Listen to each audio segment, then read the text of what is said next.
오늘 본문 말씀을 통해서 의롭다 하심을 얻은 아브라함이라고 하는 제목으로 말씀을 드립니다. 사도 바울은 믿음으로 의롭다 하심을 얻는 교리에 대해서 전파한 후에 이제 믿음의 조상 아브라함의 경우를 예를 들어서 이야기해주고 있습니다. 아브라함도 믿음으로 의롭다함을 얻은 사람이라고 하는 것입니다. 그리고 아브라함의 이야기를 하는 중에 다윗의 경우가 삽입되어서 이야기되고 있습니다. 우리는 아브라함과 다윗에 대해서 비교적 잘 알고 있는 편입니다. 아브라함은 하나님이 유대인에게 주신 율법을 받기 이전 인물로서 유대인의 민족적인 조상입니다. 다윗은 율법 시대에 살았고 이스라엘 역대 왕 중에 가장 위대한 성군으로 꼽히는 사람입니다. 하나님은 지금 이 두 사람이 선행으로 의롭다함을 받은 것이 아니라 믿음으로 구원받았다는 것을 설명하려고 하시는 것입니다. 마태복음은 유대인을 위한 복음서라고 우리가 알고 있습니다. 이 복음서가 아브라함과 다윗의 자손 예수 그리스도의 세계라고 하는 말로 시작되고 있습니다. 이것은 로마서 4장과 동일한 의도를 담고 있다고 말할 수 있습니다. 구약 성도를 대표하는 아브라함과 다윗이 그들의 후손인 예수 그리스도를 믿음으로 구원받았다고 하는 말씀인 것입니다. 본문의 사도 바울은 아브라함이 믿음으로 의롭다 하심을 얻었다는 명제 아래 세 가지 행위와 할례와 율법의 인간이 내세우기 쉬운 요소들을 강조하면서 그것을 통해 의롭다 하심을 얻을 수 없다고 하는 것을 강조해서 말하고 있습니다. 인간의 행복은 어디에 있습니까? 그것은 죄를 용서받고 천지의 주제이신 하나님 앞에 의롭다함을 받으며 하나님과 바른 관계 속에서 교제하며 살아가게 되는 것입니다. 이 축복은 다른 어느 것과도 바꿀 수가 없는 아주 귀한 축복입니다.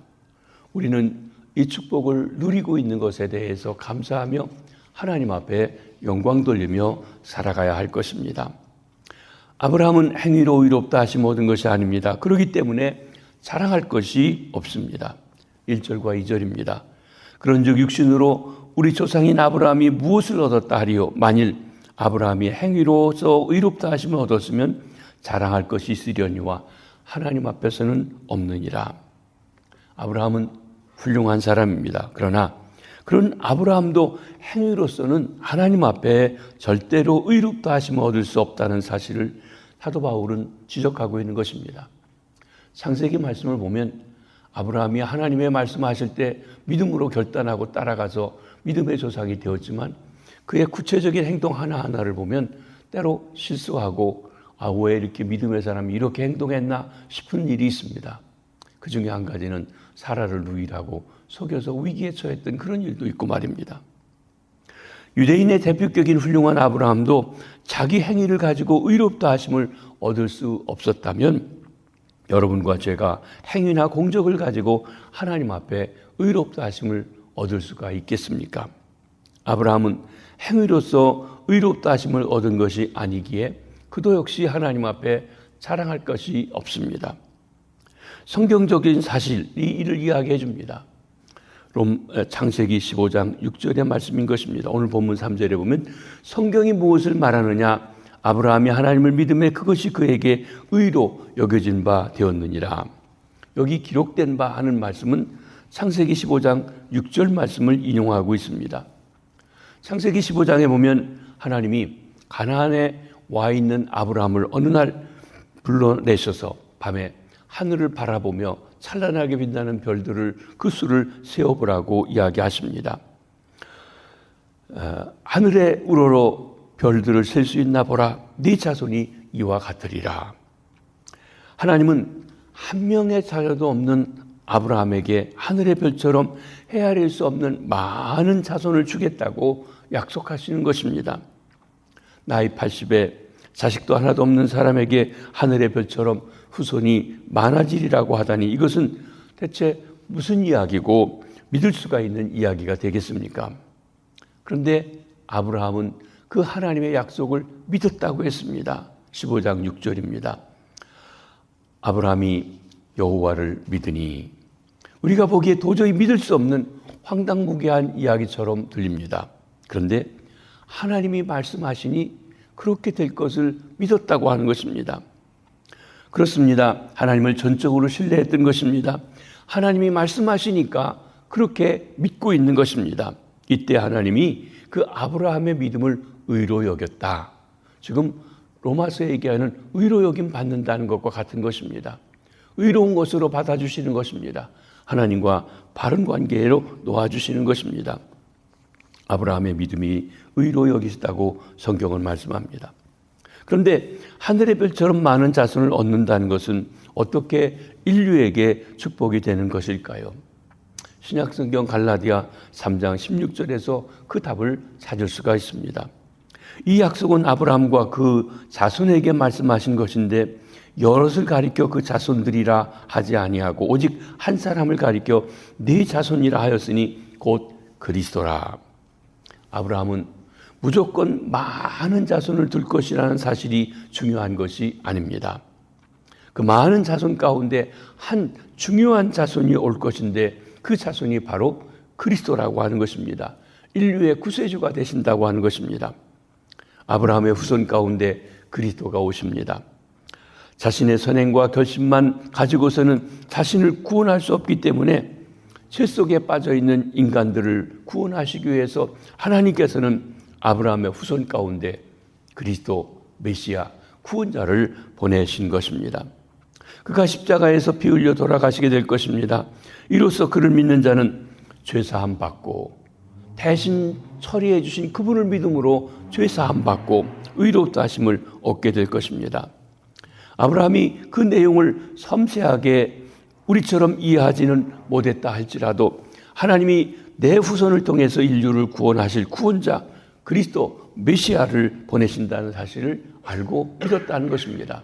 그리고 그렇게 그의 후손이 될 사람들이 하늘의 별처럼 많게 될 것을 알게 된 것입니다. 믿은 것입니다. 예수님께서도 이 문제에 대해서 시원한 대답을 주신 적이 있습니다.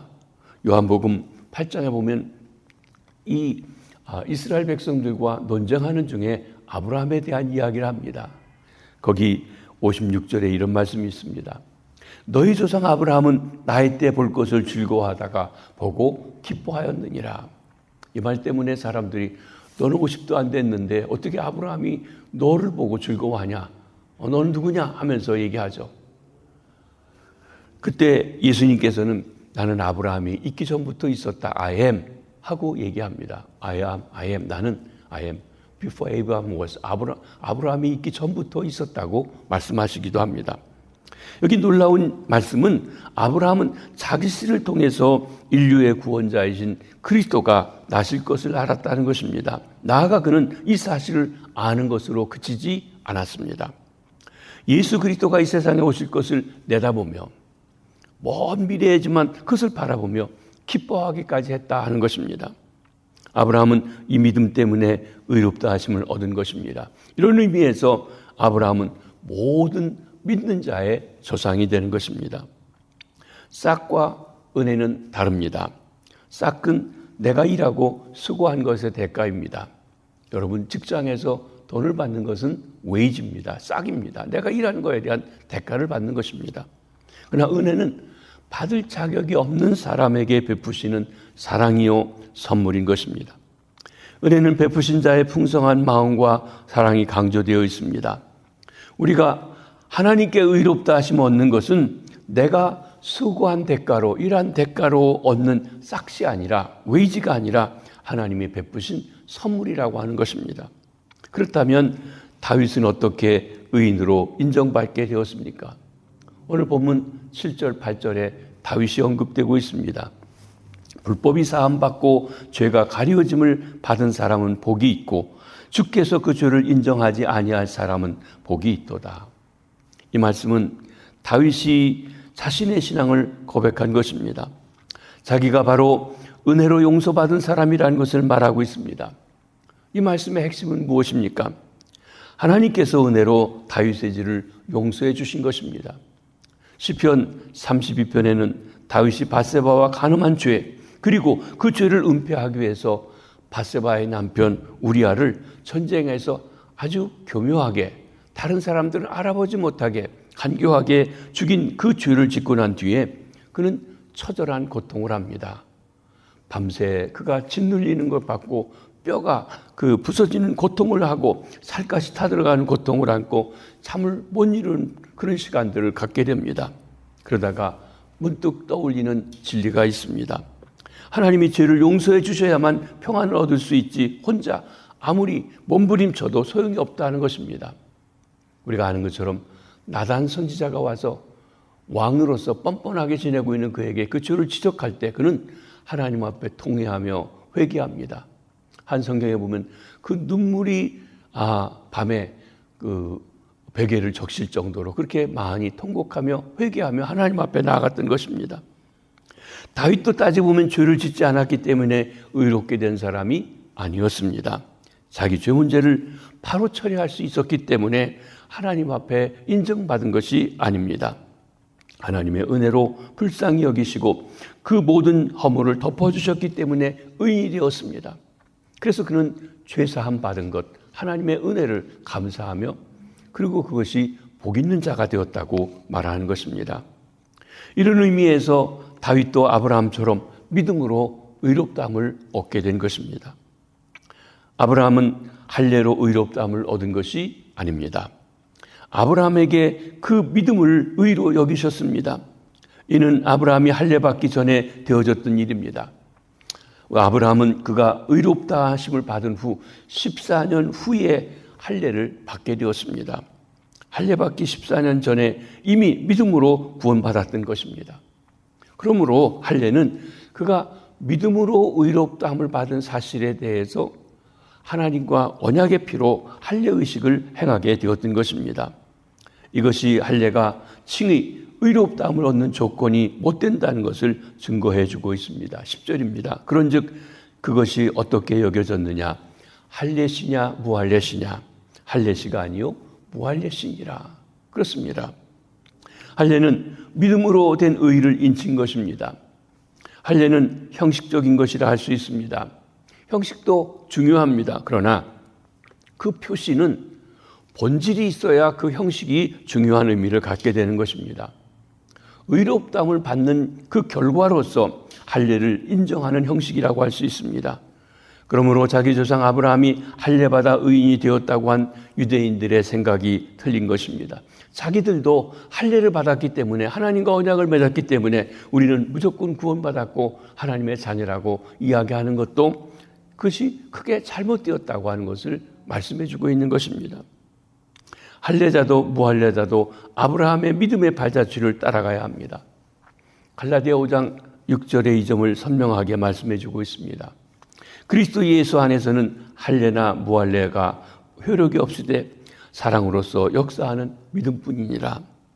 그러므로 그리스도 예수 안에서는 할례를 받고 안 받고 하는 것이 문제가 아니라 하나님께서 보내주신 우리의 구세주 그리스도 메시아 예수를 믿는 믿음이 중요하다는 것을 말씀해 주고 있는 것입니다. 그러므로 할례자도 무할례자도 아브라함의 믿음의 발자취를 따라야 하는 것입니다. 구약의 할례는 신약 시대에 와서는 세례가 되었습니다. 세례, 제사함 받고 예수를 믿은 사람에게 공적으로 이 사람이 예수 믿는 사람이 되었습니다 하고 선언해 주는 표입니다. 세례 받으면 예수 믿게 되는 게 아니라 사실은 먼저 내적으로 예수에 대한 신앙 고백을 한 사람에게 세례를 베풀어야 되는 것입니다. 죄사함을 받은 사람이 세례받는 것이죠. 결코 용서받기 위해서 세례받는 것은 아니라고 하는 것입니다. 또한 세 번째로 아브라함은 율법으로 의롭다 하심을 얻은 것도 아닙니다. 만약 아브라함이 율법에 있는 조항을 다 지켜서 하나님 앞에 의인으로 인정받은 것이라고 하면 그는 당연히 율법 시대에 살았어야 할 것입니다. 그런데 창세기에 보면 아브라함이 살던 시대에는 하나님의 율법이 전해지지 않았습니다. 우리가 아는 것처럼 언제 율법이 전해졌습니까? 아브라함 후에 500년이나 지난 후 모세를 통해서 시내산에서 그 백성들과 언약을 맺으시며 구체적으로 10가지 계명을 비롯한 하나님의 계명들이 주어지게 되었던 것입니다. 무슨 재주로 그가 율법을 다 알 수 있었겠습니까? 아브라함은 율법을 모르는 사람이었습니다. 세상의 후사가 되는 언약은 오직 믿음의 의로 말미암은 것입니다. 13절입니다. 아브라함이나 그의 후손에게 세상의 상속자가 되리라고 하신 언약은 율법으로 말미암은 것이 아니요 오직 믿음의 의로 말미암은 것이니라. 여기 세상의 상속자가 된다라고 하는 말은 가나안 땅을 아브라함이 낳을 후손들에게 주시겠다고 한 하나님의 약속을 가리킵니다. 가까운 언약이죠. 이 약속은 하늘의 별처럼 많은 후손을 주신다는 약속에 뒤따라온 축복이기도 합니다. 후손의 축복이건 가나안의 영토에 대한 축복이건 아브라함이 받을 수 있었던 것은 말씀하시는 하나님의 신실하심을 믿는 믿음 때문이지 무슨 행위를 잘 보여서 그런 것은 아니었던 것입니다. 모두가 믿음으로 얻어진 것이지 율법을 지키고 안 지키고 하는 것은 무관했던 것입니다. 이는 율법이 주어지기 전에 사건인 것입니다. 14절입니다. 만일 율법에 속한 자들이 상속자이면 믿음은 헛된 것이 되고 약속은 파기되었느니라. 여기 율법, 행함과 연결되는 것으로 일반적인 법을 뜻합니다. 그리고 상속자 그리스도와 그리스도를 통하여 주시기로 약속한 모든 축복을 믿는 신자들을 가리켜 말합니다. 저와 여러분, 하나님 나라를 유업으로 받을 상속자입니다. 그리스도와 함께 상속받는 사람이 되었습니다. 이것은 그 어느 것, 우리의 부나 지식으로나 행동으로나 어떤 행위에 의하지 아니하고 오직 그분을 나의 구세주로 믿는 믿음 속에 있다고 하는 것입니다. 만약 율법에 속한 자들이 상속자가 된다고 하면 율법이 필요 없고 약속이 필요 없고 그 약속을 믿는 믿음도 아무 소용이 없는 것입니다. 율법을 지켜 의롭다함을 받는 제도라고 하면 완전히 율법을 잘 지켜 의롭다함을 받을 인생은 하나도 없으므로 은혜의 약속으로 구원 얻은 제도를 주신 것입니다. 율법은 진노를 가져올 뿐입니다. 여기 15절입니다. 율법은 진노를 이루게 하나니 율법이 없는 곳에는 범법도 없느니라. 여기 진노, 하나님의 진노, 곧 법을 범한 자들에게 내리시는 하나님의 심판, 잘못된 것에 대한 거룩하신 하나님의 반응이 진노라고 했습니다. 왜 율법이 하나님의 진노를 이룹니까? 이는 율법이 없으면 범함도 없는데 범법은 곧 하나님의 진노를 얻는 죄이기 때문에 그렇습니다. 여러분, 율법을 온전히 지켜 의롭다함을 얻은 인간은 하나도 없다고 했습니다. 거듭거듭 성경이 말씀하고 있습니다. 허물과 죄로 죽은 인간이기에 언제나 범법을 저지르기에 하나님의 진노를 받을 것밖에 없는 것입니다. 하나님께 의롭다함을 얻은 것은 오직 하나님의 약속을 믿음으로 되는 것입니다. 이렇게 믿음으로 의롭다함을 얻은 이들이 구원받아 하나님의 후사로 약속된 축복을 받아들이게 되는 것입니다. 아브라함은 믿음으로 의롭다함을 얻었습니다. 저와 여러분, 우리들도 믿음으로만 의롭다함을 받고 하나님과 바른 관계에 놓이고 구원받고 하나님 나라를 유업으로 받을 상속자가 되는 것입니다. 행위로나 할례로나 율법으로 의롭다함을 얻는 것이 아닙니다. 우리를 의롭다 하신 하나님의 은혜에 감사하며 찬송을 올려드립니다. 우리가 구원받은 후에 그 은혜에 따라서 하나님의 뜻대로 살아가지만, 그러나 여러분, 우리는 어디까지나 믿음으로 구원받아 하나님 앞에 나아가게 됩니다. 그 은혜로 말미암아 믿음으로 구원받아 나아가게 되어진 것입니다. 우리가 이 은혜를 감사하며 우리가 날마다 주님을 의지하고 모든 삶을 살아 하나님께 영광 돌리는 주와 주의 백성들 다 되시기를 주님의 이름으로 축복합니다. 기도하시겠습니다.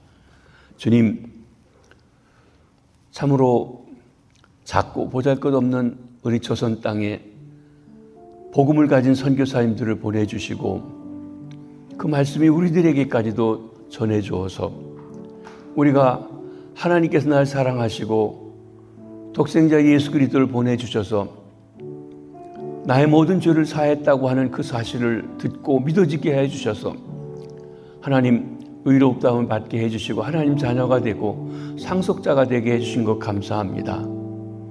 그러면서도 어느 때부터 또 내가 남보다 낫다고 하는 행위를 자랑하려고 하는 저희들 긍휼히 여겨주시고 오직 은혜로 믿음으로 말미암아 구원받은 이 사실을 감사하며 하나님을 기뻐하고 즐거워하며 찬송하며 의지하며 나아가는 저들 되게 도와주시옵소서. 주님, 이 사실을 알지 못하고 살아가고 있는 이들에게 정말 이 땅에 가장 복되고 아름다운 것, 주님을 알고 구원받아 하나님과 바른 관계에 놓여 살아가는 것을 알고 우리 자녀들, 형제들, 친척, 친지들, 우리 이웃들 구원받아 하나님의 자녀되는 귀한 이 복된 소식이 전해지게 해주시옵소서. 성탄 계절입니다. 우리를 위해서 오신 주님 때문에 온 세상이 들떠있지만 성탄의 소식인 주님 자체는 알지 못하는 안타까운 현실 속에 주님을 드러내고 증거하는 주의 백성들 다 되게 해주시옵소서. 오늘도 일터에서, 사업장에서, 학교에서, 병상에서 주님을 바라보는 이들 주의들에게 은혜 베풀어 주시고 감사 찬송이 넘치는 복된 하루 되게 해주시옵소서. 감사합니다. 예수님의 이름으로 기도하옵나이다. 아멘.